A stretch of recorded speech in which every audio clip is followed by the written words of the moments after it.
Muy buenos días, estimados jóvenes. Bienvenidos a la clase de octavo de Educación Básica de Ciencias Naturales. Espero que se encuentren muy bien en su casa. Vamos a continuar estudiando en esta ocasión de manera sincrónica, como les había comentado, pero sin embargo vamos a ir revisando los diferentes términos sobre la clasificación de las células que habíamos visto hasta la anterior clase. Por lo cual me permitan poner las diapositivas.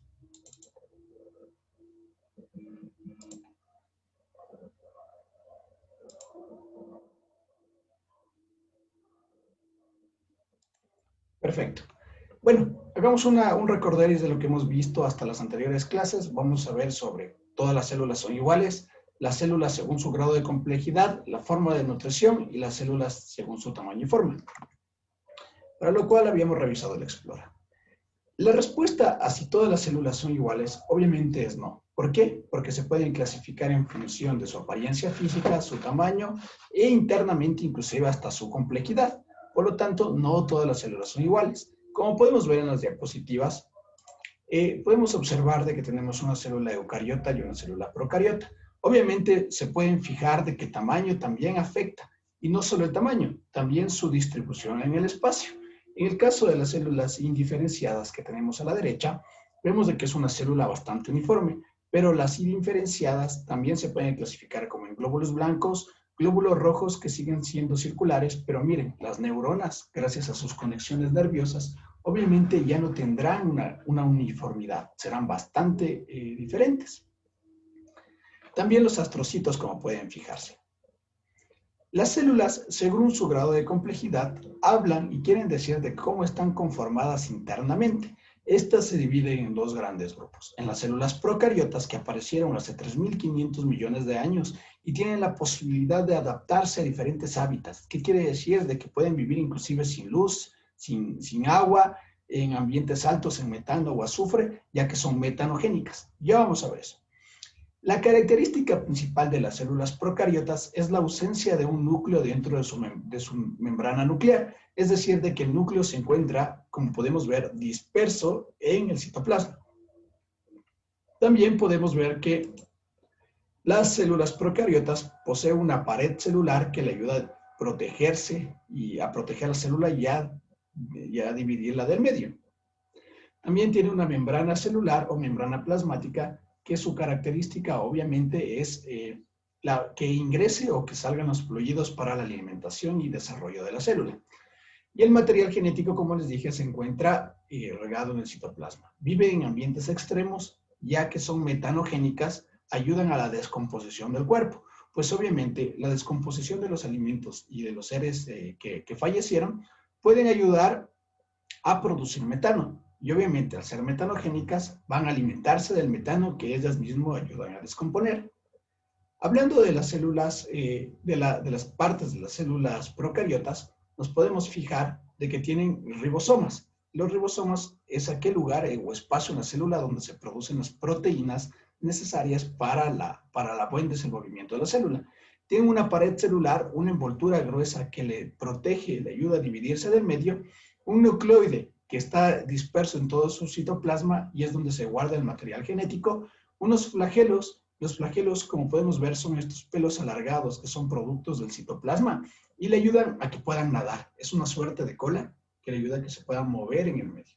El pili, que son estructuras de pequeños pelos que también le ayudan a sostenerse de las superficies, pero también a moverse. Y obviamente la membrana plasmática que ayuda a controlar y ayuda a proteger a la célula para el ingreso y a la salida de los diferentes nutrientes. Ahora vamos a hablar un poquito sobre la célula eucariota. A diferencia de la célula procariota que apareció hace 3.500 millones de años, la célula eucariota apareció hace 1.500 millones de años. Es decir, de que su proceso evolutivo es un poco más complejo y tiene una gran diferenciación, ya que estas pueden realizar de forma más eficiente la adquisición o absorción de nutrientes y también el desecho de los mismos. Se caracterizan especialmente este tipo de células por tener el material genético adentro del núcleo, es decir, que dentro de su núcleo hay una membrana que lo recubre y adentro se encuentra el ADN que contiene los cromosomas y el material genético para la reproducción de este tipo de células. Cuenta con organelos como mitocondrias y rentículos endoplasmáticos, a diferencia de las células procariotas que no solo tenían los ribosomas que se sintetizaban las proteínas. Entonces, este tipo de células tienen mayor complejidad en los organelos celulares. Y también podemos dividir o clasificar a las células, además de su grado de complejidad en procariotas y eucariotas, también podemos clasificarla en función de su forma de nutrición, cómo se nutre. Por lo tanto, hay células que son autótrofas y heterótrofas.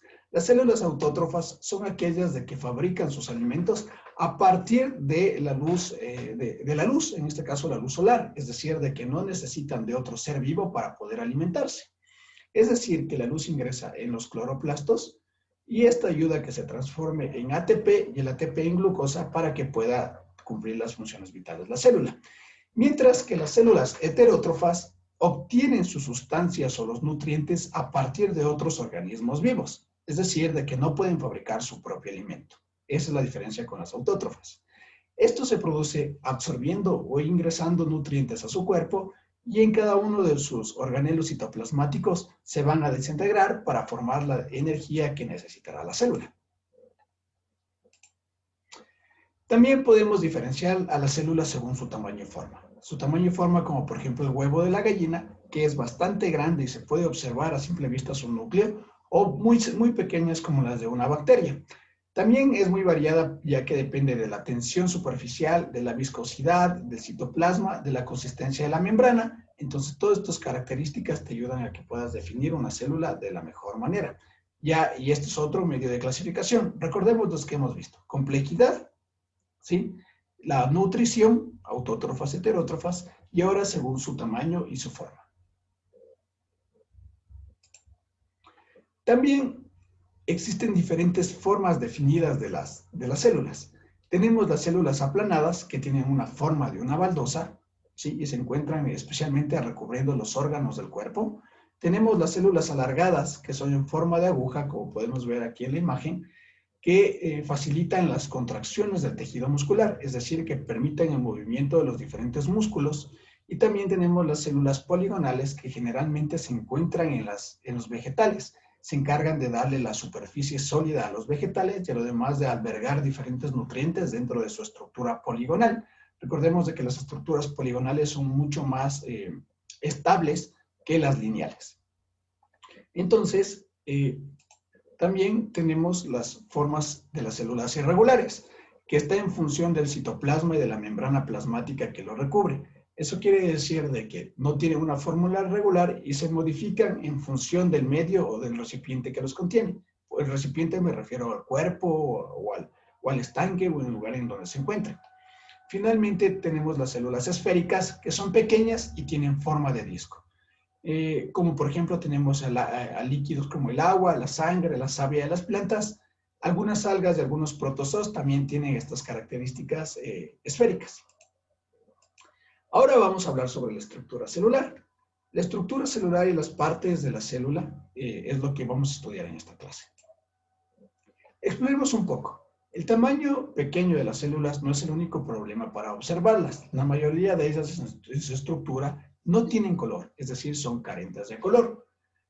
Y no poseen el contraste natural. Aunque el microscopio permite ver su imagen aumentada, no se diferencian del medio que los rodea. Solo en algunos casos las células tienen estructuras coloreadas que se observan sin ninguna ayuda.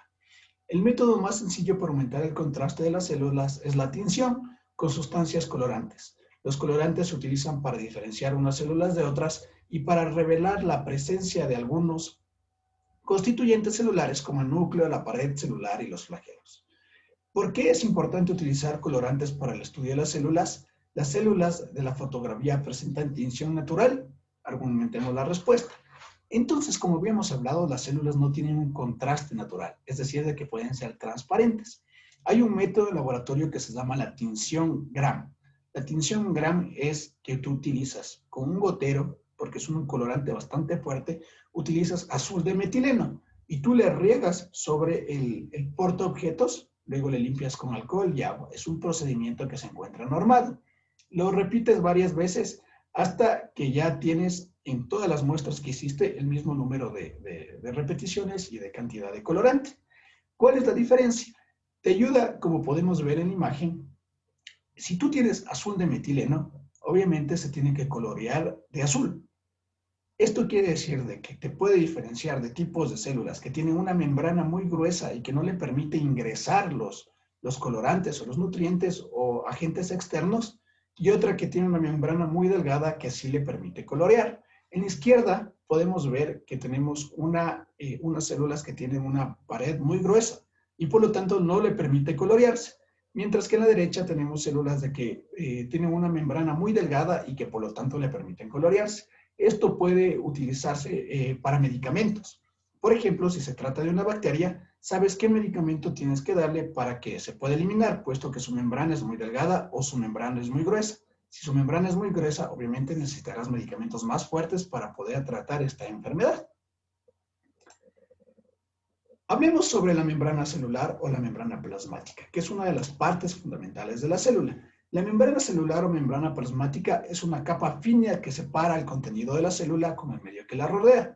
Sirve primero como una protección, como un sostén y facilita la absorción de las partículas alimenticias, además de la comunicación con las células circundantes. Entonces, miren, cumple diferentes funciones. Además de proteger, también sirve para absorber los nutrientes y comunicar con otras células que se encuentren alrededor.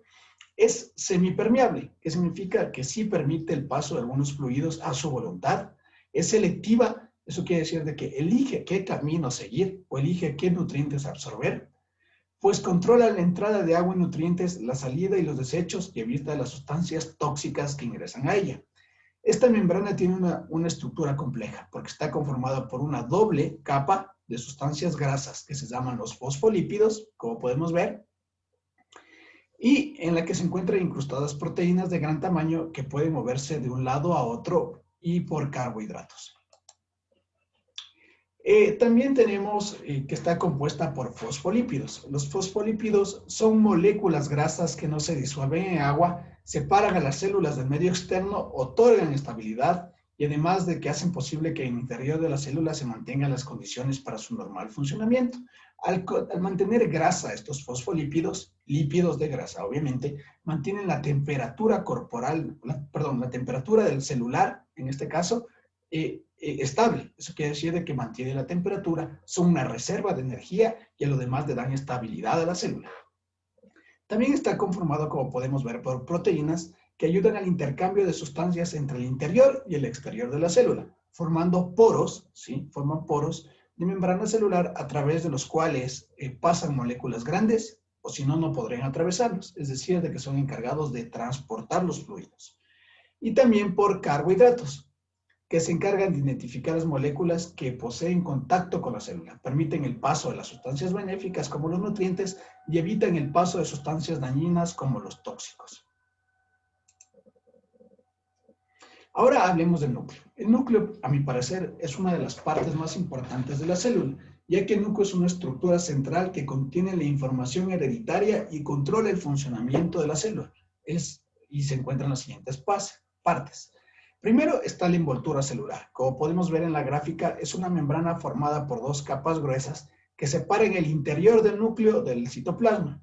Esta envoltura posee poros que facilitan el intercambio de sustancias entre el núcleo y el medio circulante.